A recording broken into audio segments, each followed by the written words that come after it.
I think I was thinking that whether they cheated us or not, we already had won the elections. The first incident that solidified the opposition was that Laban campaign of 1978. When we lost, then that incident that could have been a catalyst also fizzled out. Aquino paid tribute to a cellmate. In the eerie silence of my tomb, a little mouse appears, nervous, afraid, retreats to a corner, watches me eat and pray, returning every night to keep me company. He shares my meager food, plays to amuse me, helping me waste the precious, priceless hours. How strange. I've found friendship with a rodent I could not find among my captors, my countrymen. Aquilino Pimentel had run with Laban in Manila, then co-founded the Filipino Democratic Party, the PDP in the South. The PDP was, again, leftist, but non-communist, non-violent, and determined to develop a grassroots political culture to sustain real democratic government. In the Philippines, political parties usually revolved around a strong man, a wealthy man, you know, around the personality of the founder rather than around ideas. But when we founded PDP Laban, we used to require them at least a 5-day seminar. One seminar would be in Ilocos. We would have it under a mango tree. We would have around 20 to 40 participants. And I remember once when we had it, and then two tanks came and pointed the cannons at us. And so we didn't know if we should continue, but then I did, because I was the one facilitating. I said, let's continue. So we just continued, and then the tanks went away. Although in and out of jail, Pimentel was elected mayor of the second largest city in Mindanao, Cagayan de Oro. A further indication that despite his repressions, Marcos was losing control. Underground networks organized themselves as urban guerrillas, striking high-profile properties of Marcos and his cronies in Manila. The Light of Fire movement and the April 6th movement set out to destroy the impression that Marcos had everything under control, to destabilize his dictatorship, and to awaken the passive majority. I said, this is it. We have come to the point where we just have to make up our mind on what there is to be done, what is there for us to do. We need a realistic strategy to bring the regime down. This combination of massive non-violence with incisive use of force. What I call myself is a hardcore nationalist, and at that time, I was willing to do anything to get Marcos out of there. Someone had come to my residence, someone I had known from my activist years in the 70s, early 70s, and he asked me to, if I could plant a bomb at the convention where Marcos was speaking, and I was very hesitant at first because I knew that it was a gem of an opportunity for propaganda, and we did want to bring the dictatorship to its knees. And I did realize too that this was a prime occasion for getting world attention, you know, to what Marcos was doing here. I just said, just make it a small bomb.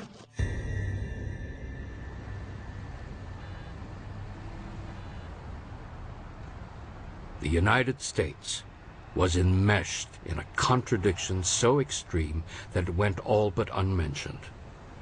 The United States government was propping up Marcos with military and monetary aid, while the cities of the U.S. harbored and sometimes nurtured the opposition to Marcos among Filipino Americans and Filipino exiles. A prominent liberal, Raul Manglapes, had been traveling when martial law was declared. He became president of a new organization in the U.S., the Movement for a Free Philippines. Sonny Alvarez had gone underground in Manila the day martial law was declared. So I jumped out of bed and started to look for refuge. I'd walk around in disguise and I moved around, and sometimes I find myself in one community, deliver a fast speech, then go. And then one time, President Macapagal, who had become the president of the Constitutional Convention, he said that there's need to have an organized opposition overseas. So he turned to me and said, about you, Sonny. He called me Sonny. You're a bachelor, you're young. So I said, yes, why not? I would. A Greek-American businessman, Steve Xenakis, and his aristocratic Filipino wife, Presi Lopez Xenakis, settled in San Francisco. Marcos had taken Presi's brother hostage and then plundered the Lopez family's enormous assets. They devoted themselves without reservation to bringing down Marcos. And the decision to devote all my time to try to help the people of the Philippines to get him out. I felt that you have to fight for what's right, not for what are the percentages of success.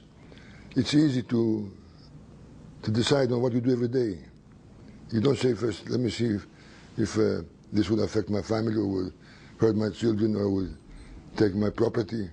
You do it because you have to do it. And then the odds change because you don't calculate the odds.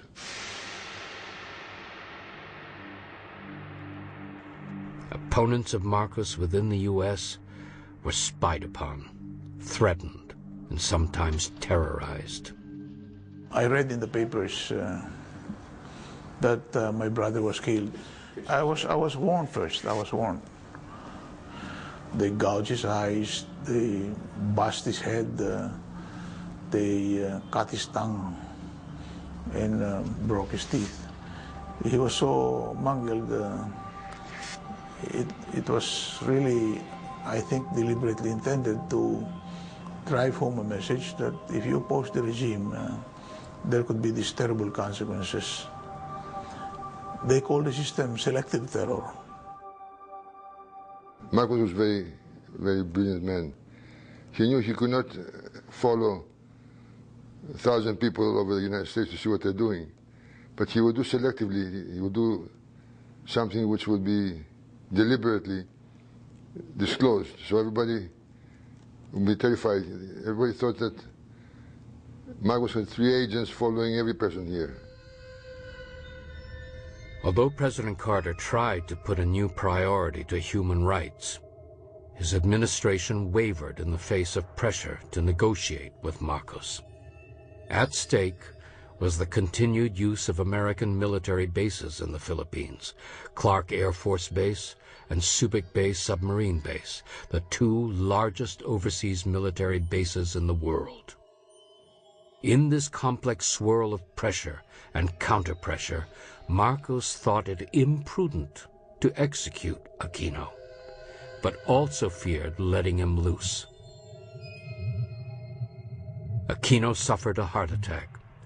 When he refused to be treated by Marcos's doctors, he was hurriedly removed from prison and put on a flight to the United States. It was 1980. When Ninoy came here, Marcos let him leave the country for an emergency heart bypass operation. And they're all very happy. Ninoy's out of prison. They're a family again. The kids are going to school. He taught some classes and he did research. And his research was basically trying to restore democracies in countries around the world through peaceful means. Aquino